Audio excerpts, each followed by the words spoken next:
This week we have a special guest, Mr. Paul Isaacs from Sound Devices. Paul, thanks for joining us today. Thanks for having me, Curtis. Paul is the Director of Product Management and Design over at Sound Devices, and today we were really pleased to have Paul on so that we could talk a little bit about the Mixpre-10 II series, and it was something that really kind of took me by surprise. So what I want to ask first, Paul, is the Mixpre originally came out about 2 years ago. I've been a very happy user. I had the Mixpre-6 and the Mixpre-10 II. Fantastic products. Use them not only, I think, for like corporate video, but also I ended up using them on a couple of it's really kind of my backup mixer, the Mixpre-10 II, and I've used it on a couple of production sound mixing jobs as well, and it's performed beautifully. So I'm curious, what was the impetus or the kind of the thinking behind the new version here that you guys just announced? Well, as a sort of high-tech company, Sound Devices, we've always tried to push the envelope with our technology as much as we can when we can perfect that sort of technology. And we wanted to, when we brought out the initial Mixpre Gen 1 series, as you said, a couple of years ago, it was sort of like a new sort of playing field for us. As you know, the history of Sound Devices is in the high-end production sound mixing world. Mm-hmm. And so the Mixpre Series 1, we wanted to bring our technology to a wider audience. And, it became very apparent to us watching the production markets over the years that there was more and more people wanting to get into production, with YouTube and everyone's almost like a broadcaster now, and with podcasting being hugely popular, mm-hmm. and YouTubing becoming hugely popular, we thought, well, we've got some great technology here. Let's bring it to a wider audience, and that was the main reason for doing the Mixpre 1 series. But as I said, it was like a bit of a new playing field for us, and so we released the product, and it proved to be very successful. For many reasons, we didn't sort of sacrifice any of the build quality or audio quality that are typically associated with high-end Sound Devices product, and we believe their popularity was because of that. We had some really great success, but because we're playing in a new field, we did also learn more about the requirements for those markets. So we got a huge amount of feedback, on the forums, in our technical support department at trade shows, and just huge feedback from users in general. And we realized that there were things that we could do to improve it. Mm-hmm. And this is, and this sort of process can take quite a long time. So this is where the Mix Gen 2 came from. And as you know, in the world we live in today, tech really does accelerate and evolve much quicker than it used to. Mm-hmm. So even in 2 years, we can do things now that would have been even more challenging or too challenging 2 years ago, or we would have had to make too many compromises a few years ago to make it happen. So this next generation this Mixpre 2 generation is really the technologies enables us to do it, and our understanding of that market. Does that answer your question? Oh, absolutely. Absolutely, yeah. And I think that's the thing that I think a lot of people don't realize, because we live in a world now where this technology, we're receiving product announcements daily in the filmmaking world. Mm-hmm. Cameras are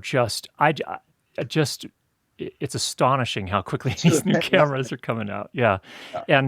And so, but what I think a lot of people don't realize is that there is a lot of research and development that goes on behind these. And that, I have to imagine, that's got to be the story for the 2 series for the Mixpre as well. Oh yeah, it's not something that's just like you can churn out in a matter of weeks or months. One of the features of the Mixpre 2 that some of your listeners will have heard about is the 32-bit float and the wide dynamic range, 142 dB dynamic range. To make that technology happen, we've been working on this now for 3 years. And actually, I think it was back in 2016, we produced a patent on multi-stage analog to digital conversion, which is what's behind this wide dynamic range and 32-bit float architecture of the Mixpre-2 series. So we've been working on this on a long time. It's really bleeding edge technology, and yeah, we're here. So it's been a long time in the making. It's brilliant indeed. Okay, and just so that people are aware, and actually, I would like to come back and talk about that one a little bit more. But that's probably one of the big features. I think the 32-bit wide dynamic range recording capabilities to 32-bit float, files.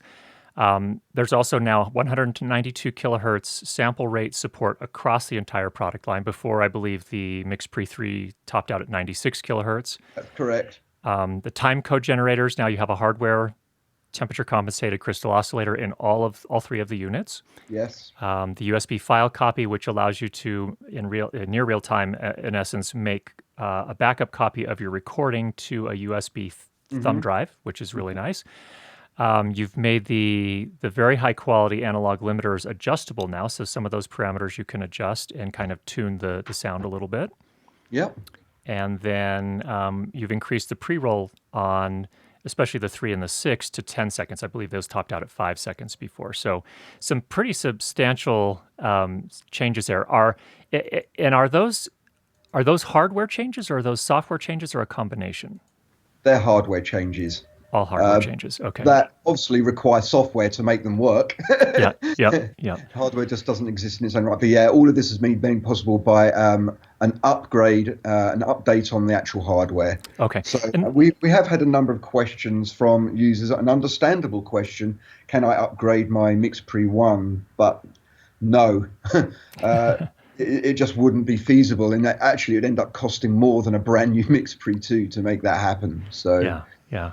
Okay, that definitely makes sense, and that's one of those challenges too, where you're like, okay, it's time. We have developed these new technologies that we can put into the next generation device. Just so happens that they all require hardware as well. So that's the reality. Obviously, we're not the only company that's continually updating their hardware. You know, there's a small company in California called Apple that do something similar, I think. Yeah. But you know,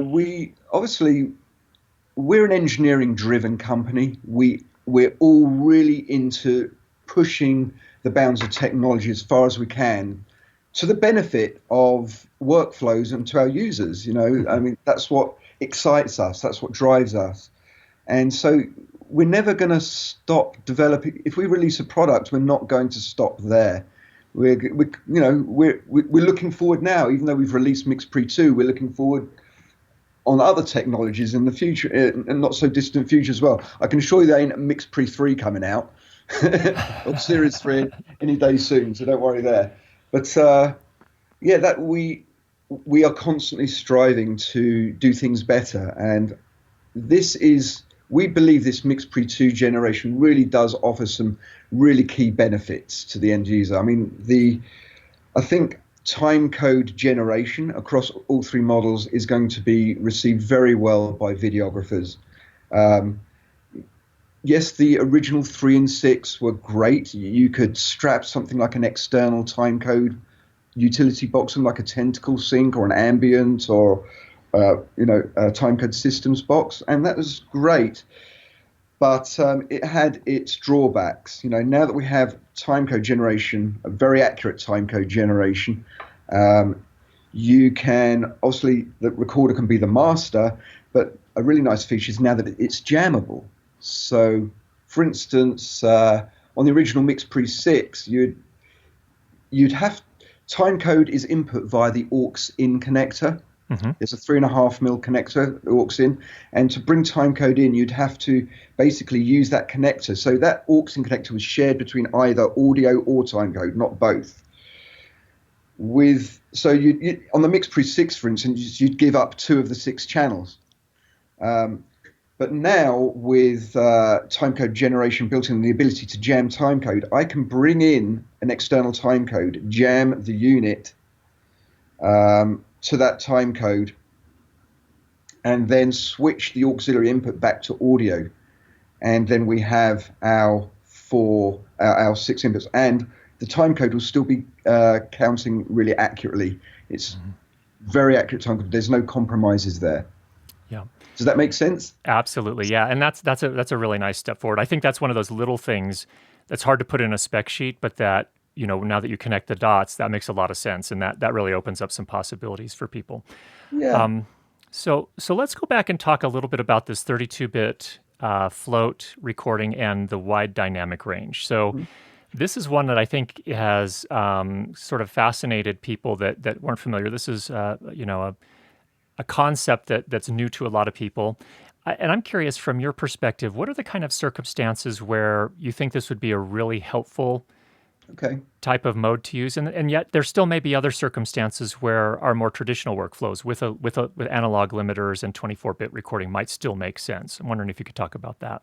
Sure. And, the first thing we should say here is that 24-bit has been the standard for a couple of decades.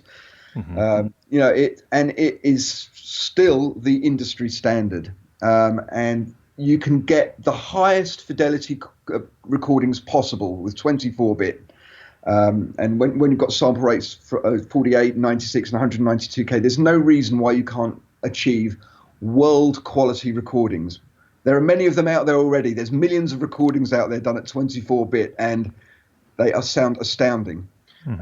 So 32-bit is not necessary in many scenarios. I would say for the majority of scenarios, but there are definitely some key benefits to wide dynamic range and 32-bit float. And really, those two things go hand in hand. 32-bit float needs a wide dynamic range input stage. And you can't really separate the two. People are almost like considering those two things separately, but it's the packaging of the two of those things which gives this huge benefit. One without the other is a little bit pointless. So let's give some examples there. I think this is going to be really popular with sound designers, number one, and sound effects guys who are often capturing very wide dynamic range sounds. And then perhaps they want to take these sounds and then manipulate them in their DAWs. I mean, think about a scenario like this. It's just one off the top of my head, but I'm sure someone will come up with others. You might be recording really soft raindrops falling on a soft surface, and you're really you've gained up really loud to capture that, and then suddenly there's a loud thunderclap that you didn't expect. And obviously, if you've set your gains to capture those really soft raindrops, and then you suddenly get a loud bang of thunder, which might be 100 dBs louder, there's a very good chance you're going to clip the ADCs in that scenario. So yes, you could work with limiters in that case, but many sound effects people and sound designers don't want any form of compression. They want to be dealing with full dynamic range material.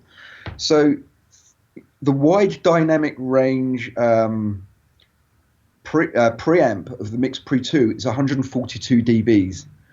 That's based on a very low. Let's get into the tech stuff a bit later. I'm not going to go into that now. Okay. But, so there's one scenario where you can capture us without effectively overloading and clipping your ADCs, because you've got this huge dynamic range, and then you're not going to clip your recorded file. Your 24-bit file, a 24-bit file would exceed 0 dBFS, which is the maximum level. That's where all your 24 bits go to 1, and they can't go any higher. But with 32-bit float, essentially you have about plus 700 dB of dynamic range above 0 dBFS. More on that later. Let's think about a few other applications here. Another scenario is maybe a plane flying by from a distance. It's in the distance and it's flying over and then it goes overhead and it gets super loud. Yes, of course, you can be very careful with your gain settings, but sometimes you don't quite get it right. Yeah, and you might have to do 3 or 4 runs before you get the perfect level of your gain staging, before you know that actually you have to drop it quite a bit more to accommodate that wide dynamic range as the plane flies overhead. Mm-hmm. So there's these unpredictable wide dynamic range sources which the Mixpre-10 II series can really help with. The other thing is, and I think even experienced engineers have experienced this, is sometimes you accidentally just have your gain set high. You make a mistake. I think experienced audio engineers pride themselves on the fact that they very rarely make those mistakes. But think about more the novice audio engineer, or really the person whose area of expertise is not audio. And I'm talking about camera guys, videographers, YouTubers, who it's more about their content and it's more about the picture. But they want to achieve great audio. They know the importance of audio, but maybe are not so expert in setting the gains quite right. So in this case, having a gain structure on the Mixpre-10 II, which basically almost eliminates the need to set your gain at all, your trim gain or your fader gain, because either way, if you set it too low, the volume knob, or too high, you're still going to end up with really high fidelity audio recording. And this is because of the super wide dynamic range, really low noise floor.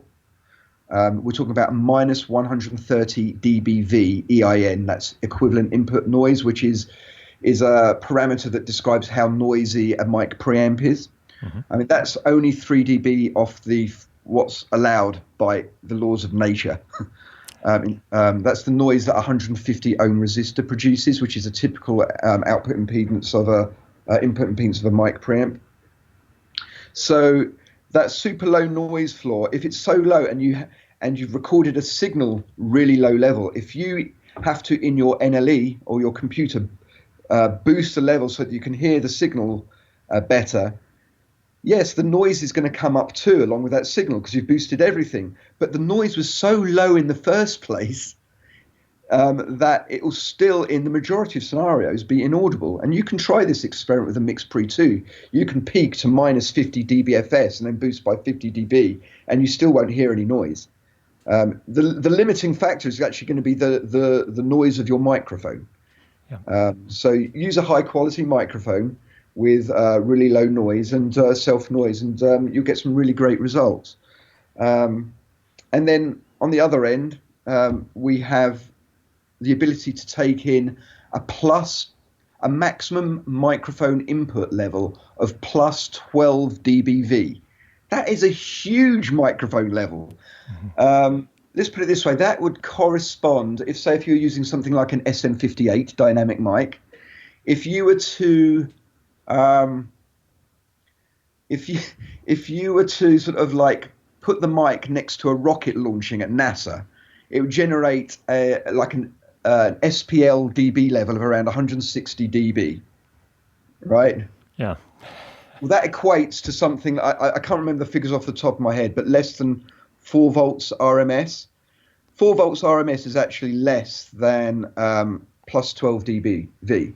So you can't actually saturate the input stage. And that's the key. You have to have an actual input stage, including the ADCs, that can handle this wide dynamic range before anything will clip. Yeah. And that's how we do this. And I think what you're going to be up against now is people are mainly going to be limited by their microphones. And by that, I mean the dynamic range capabilities of microphones, the max sound pressure level capabilities of the microphone, and frankly, the self-noise, you know. There's another use case as well for this. A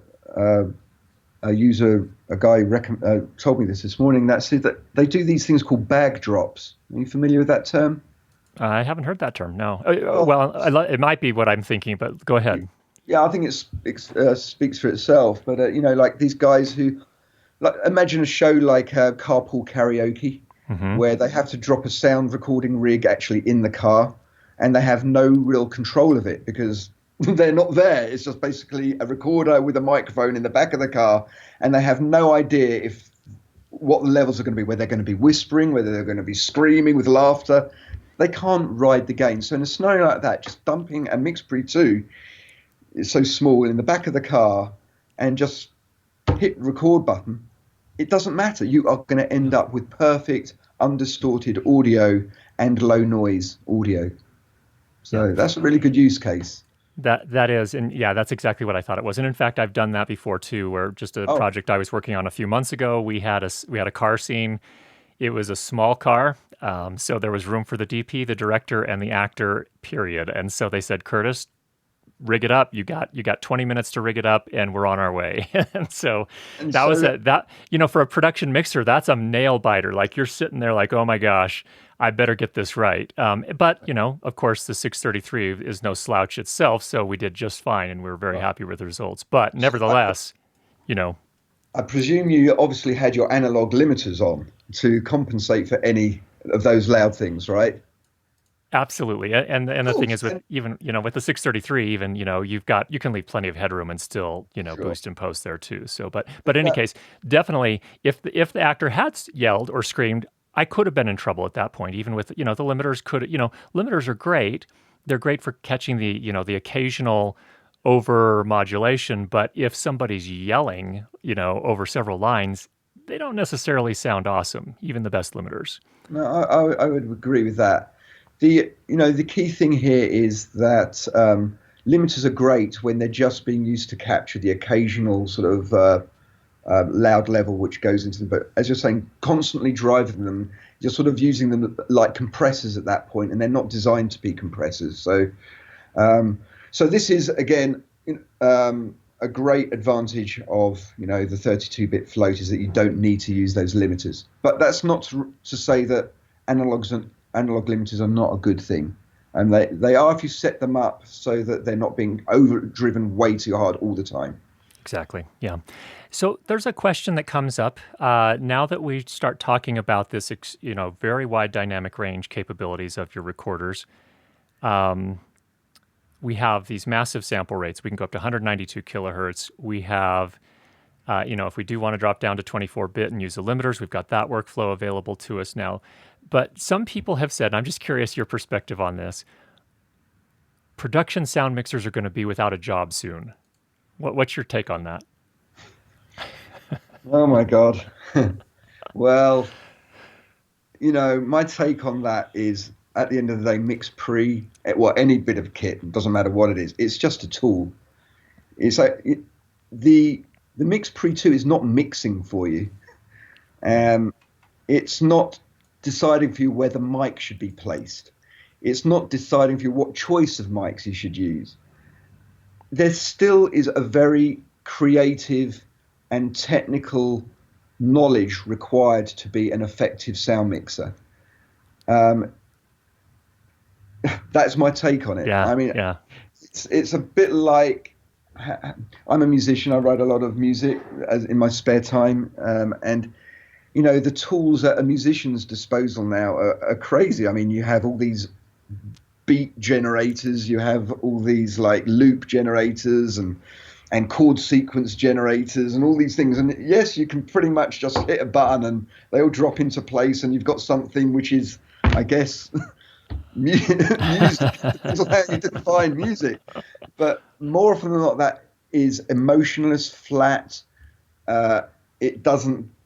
There's no creativity there. So at the end of the day, real art and creativity shines through. And also, there's so much more to being a production sound mixer than just even recording the audio. There's managing timecode. There's liaising with other crew on set. You have to be really aware of all these things to be a successful mixer. So the Mixpre-10 II is only as good as it can help. It certainly can help give in extreme scenarios, say with sound effects, it certainly can help preserve that huge dynamic range. Yes, and it can get you out of situations where the levels were unpredictable and you are able to save yourself. But as I said right at the start of this conversation, 24-bit is going to be more than good enough for most applications, right? Yeah. Agreed. Absolutely agreed. And those are my sentiments exactly. There's so much to production sound mixing. This is not nobody's getting worked out of a job. I mean, I think where you're going to see the benefits are those extreme circumstances. And I think, as you mentioned before as well, those solo operators, those people that are operating camera and sound at the same time, that they are in position where they are much more likely to make those kind of gain staging mistakes. And this will help those kind of folks out, I think, tremendously. Yeah, I agree. Yeah. Let's talk a little bit about some of the other features, because 32-bit float, wide dynamic range is not the only thing. There are some other things we've talked a fair bit about. We've talked about sample rate. We've talked about timecode generators. Tell us a little bit about this USB file copy. For those that never used the Mixpre-10 II, where they had that capability, what's this one all about?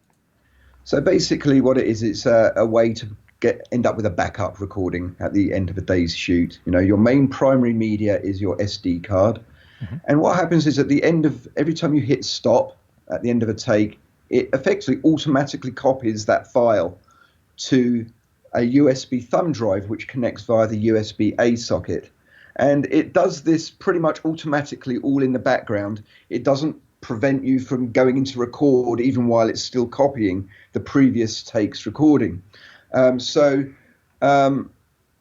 Pretty much by the end of a day's shoot, you will have identical material on the USB thumb drive to what you have on your primary SD card.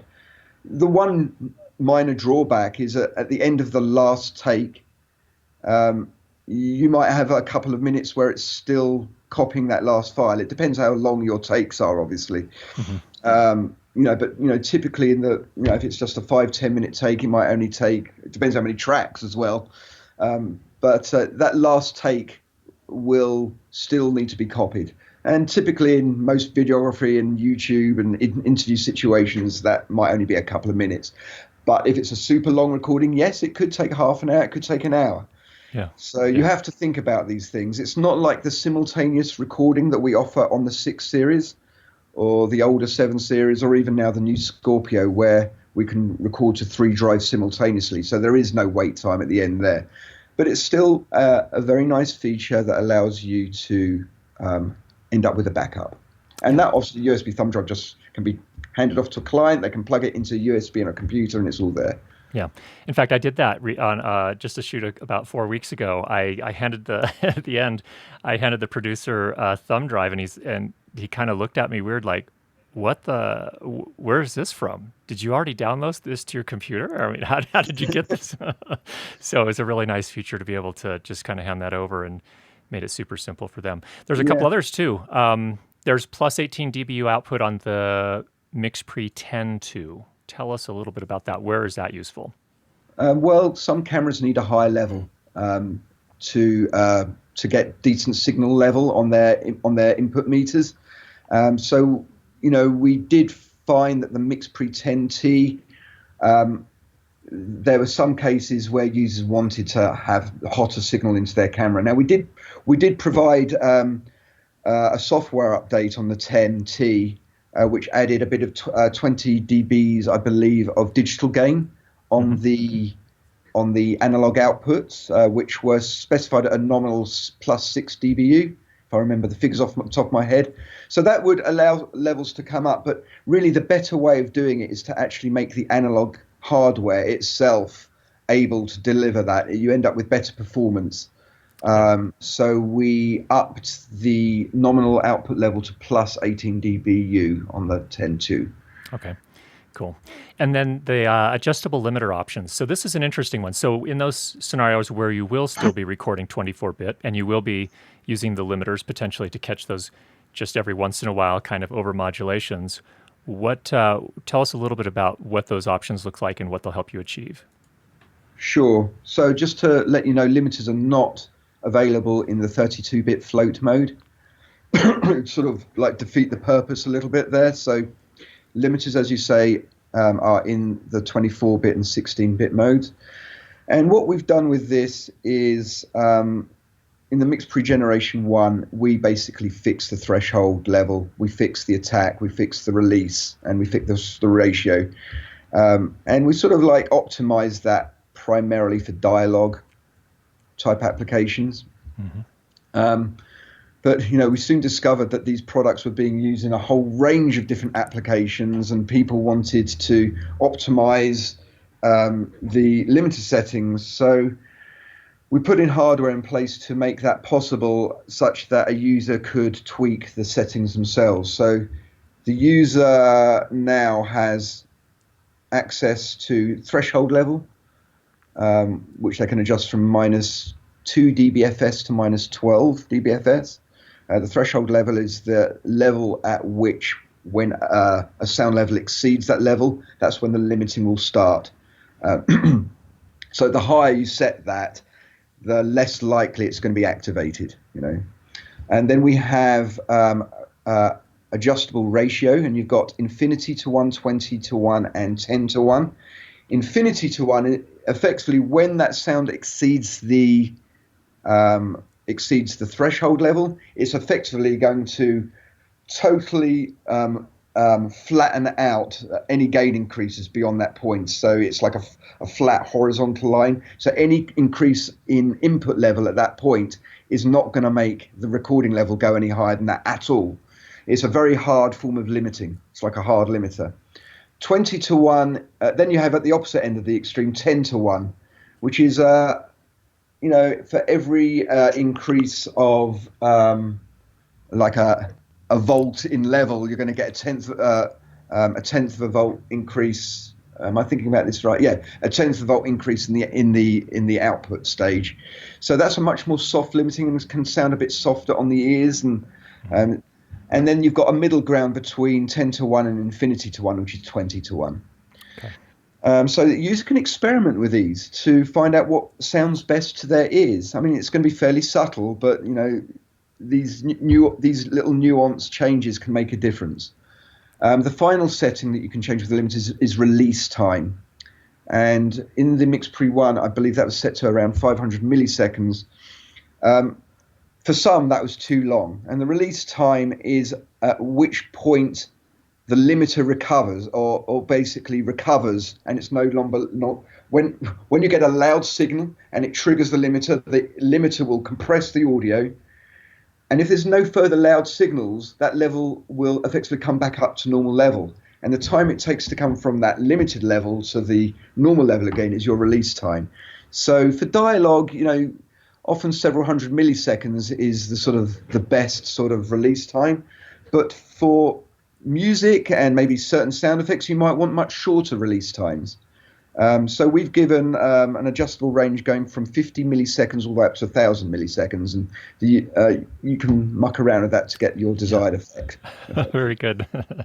All the options there for you. And then I'm curious too about power. Power is one thing that any one videographer, podcaster, production sound mixer has always got to be concerned with at some level. And on the Mixpre-10 II originally, and I believe the Mixpre-10 II, we have the Hirose input. Mm-hmm. And then tell us a little bit about, so I think there's some options there. You cannot power the Mixpre-10 via USB. It just has, the power requirement just too high for USB. That's correct. That's same as the 10T1, yeah. Yeah. But with the 3 and the 6 II, how do those work? It looks like they're packaged with they come with a different cable than they used to. Tell us a little bit about that. Yeah, I mean, really, that's the only difference. Otherwise, they're really identical in powering scheme as before. You can power via USB. With the Generation 1, we provided this thing called a USB-Y cable. And that was basically 2 USB-As going to a USB-C, because you power the Mixpre via the USB-C port. And the reason for that cable was that there was a lot of computers out there that just didn't deliver enough power over a single USB-A. So, and at that time, USB-C was still not totally mainstream. So we provided that cable. Now, where USB-C is becoming more and more predominant, we're seeing more computers with it, obviously all the Macs, and we're seeing more PCs with it. We're seeing a lot more of these like power banks made by manufacturers like Anko that have USB-C outputs now. So we felt that the time was right to, instead of providing that Y cable, providing just a simple USB-C to USB-C cable. You can just plug that into any USB power source and connect it to your Mixpre 2, 3, or 6, and they will get full power. Okay. Obviously, we have that wall wart to USB-C adapter as well. We've got the 4AA sled which can be powered by 4 nickel metal hydride or lithium primary cell AA batteries, and then you've got an 8 AA version of that as well. One thing I do want to say, it still seems people are trying to power these devices off alkaline batteries and experiencing extremely short power. And that is what will happen because alkaline batteries have a high output resistance. So that means that they can't deliver the current necessary. So they'll drain very, very quickly. We make it quite clear in all our documentation that we don't recommend alkalines. You must use rechargeable nickel metal hydride AAs or lithium primaries, and then you get some good battery life. And then Anker power banks, they come in huge sizes now. I mean, you can power a Mixpre for days at a time with one of those things. Yeah. We also have a lithium, an L-mount lithium ion power adapter as well, which is the same as the Mixpre. And for users who don't know, I know for some users they didn't like the fact that the batteries were mounted on the top and the bottom. It didn't sort of fit quite nicely in their bag. So there is a company out there an English company called Hawkwoods, who do produce a single L-mount sled, which is worth looking at. In fact, I did have one here this morning. God knows where it is. But anyway. So yeah. There's a lot of powering options there. A lot for sure. And in fact, I've used that, your L-mount battery sled. So that for those that aren't familiar, these are Sony L-mount batteries, also often called NPF batteries. I often just put one in the top when I need to set it down on a table. So I'll just power with one on the top and then just leave the bottom sled empty, and that works fine too. So definitely a lot of options there. So I don't know if where you're going to next, but I did want to talk a little bit about quite something we haven't really spoken about. It's remix within 32-bit float. But anyway, carry on. Yeah. So I do want to come to that. Before we go to that, though, if I could cover one other thing, and that is music. We see a pretty substantial change here in the product lineup. So before we had the Mixpre 3, 6, and 10T, and then we had the Mixpre 3M, 6M, and 10M. How does that sit today? Well, as of today, there are no more M models. We've basically streamlined the whole series to just the 3 models, the 3, 6, and 10 II, Mark II. This simplifies things in terms of the story, because I think that did confuse. I think we sort of screwed up a little bit there with the story. It's hard to get the message across. The idea was to try and sort of make it clearer to end users, but I think it actually confused people more what the difference is between the M models and the non-M models. So now the story is there are just 3 models, the 3, 6, and the 10 II, and any of those can basically run with the Musician's plugin, which gives the full feature set that the M models offered anyway. And that Musician's plugin is still available on our store, on our website, and people can download that if they want to get into music making. Obviously the key difference in that Musician's plugin is a totally different record engine. It uses simultaneous record and playback to do true overdubbing, and there's a whole bunch of effects in there as well, so you can use it for making music. One thing to note is there is no 32-bit float support in musicians mode. Okay. But I really don't think that's going to be an issue. Seeing as like the majority of music these days is like limited to dynamic range of about 12 dB. Yeah. At best, general. Yeah. Okay, good. That's good. So that I agree. That completely simplifies things. I actually had created a video when the music versions came out, and I had the Mixpre-10 II with the Musician's plugin. And even after describing all the differences between the product lineup, I think there was still some confusion, but that seems like a really good move to me. Let's go back and talk about 32-bit and remix. So one of the features that was not on the very first iteration when the Mixpre originally was released, I think it was probably, I don't remember if it was 6 or 9 months later, you then introduced this remix feature, which is a really kind of fascinating approach to allowing people to go back and potentially fix mistakes that they made when they were doing their original mix. Tell us a little bit about that and how that fits in when you're talking 32-bit in particular. Right, yes. So, the whole remix thing was allows you to play back an existing take and, remix the ISOs that you've recorded. And imagine a scenario where you're You're, recording three interviewees, what have you, and one of them started rustling their radio mic, their lapel mic, or what have you, or you forgot to fade up someone in time on their fader, so they're not quite in the mix, and you essentially have ended up with a dud mix.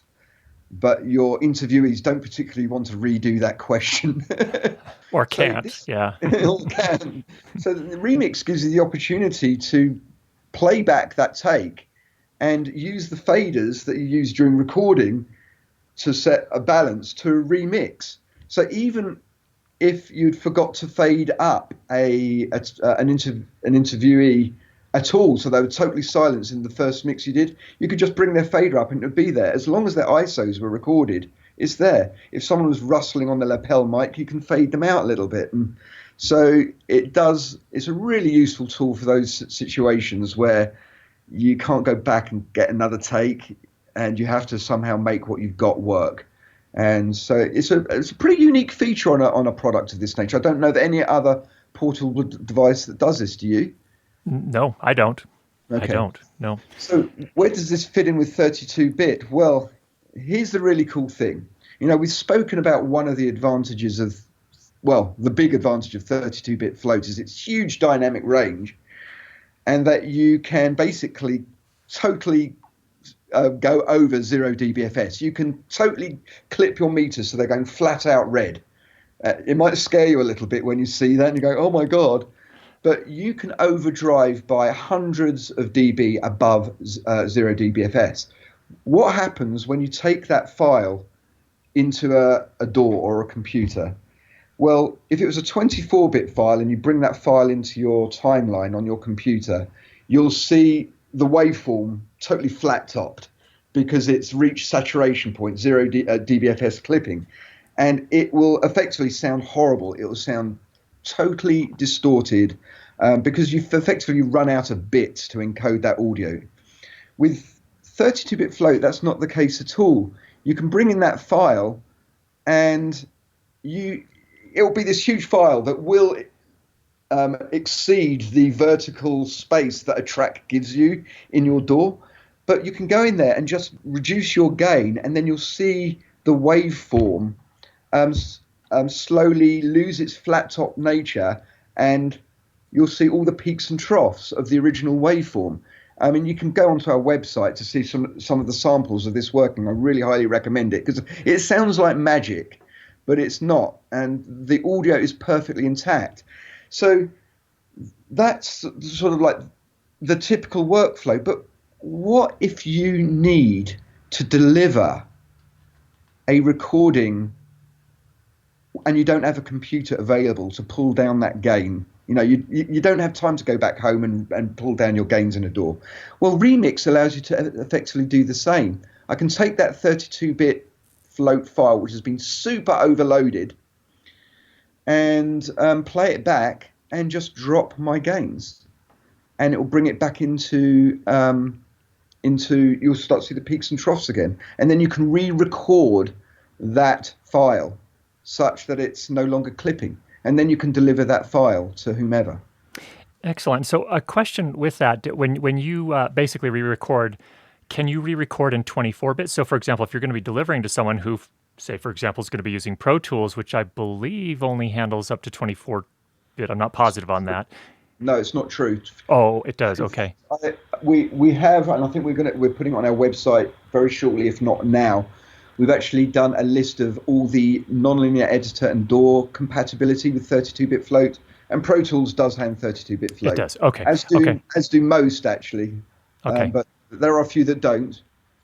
Couple notable exceptions, like Apple Logic. Yeah, Apple Logic is one, which I find the most illogical of all DAWs. But Avid is another, and the only other one we know of is DaVinci Resolve. Okay. But Cubase, Reaper, Adobe Audition, Adobe Premiere, Pro Tools, Final Cut. Final Cut X does, yes, handles it. Okay. So for the most part, and the other interesting thing is that the Mac Finder will handle 32-bit float as well. So you can just play those straight from your desktop into your headphones just make sure you turn the headphone level down, because if you're driving 200 plus dBFS, you need to take it. This is a warning to all your listeners right now. When you're playing with 32-bit float and you're over driving, make sure you've got your hand on the headphone level. So absolutely. So yeah, with Remix, you've now got the option to bring those levels down in your Mixpre. You don't have to go near a computer. You can just deliver it to your customer. Done. And yeah, there you go. Okay. When you do that re-record, can you also re-record to 24-bit if you wanted to do that, or is it recording to 32-bit in that case as well? It doesn't re-record to 24-bit. Okay. No. Okay. But it's a good suggestion. Okay. It's a good point, and something I'll think about. Well, Paul, thank you so much for your time today. Really appreciate you're always very generous with your time. Thanks for coming on and telling us a little bit more about the Mixpre 2 series. My absolute pleasure, and thanks for going easy on me. You bet. It's really been an honor coming on here, and let's do it again sometime when we've got some other cool news stories. And Absolutely. You can bet on that. Thanks so much. Talk to you later. Take care. Bye-bye. All right.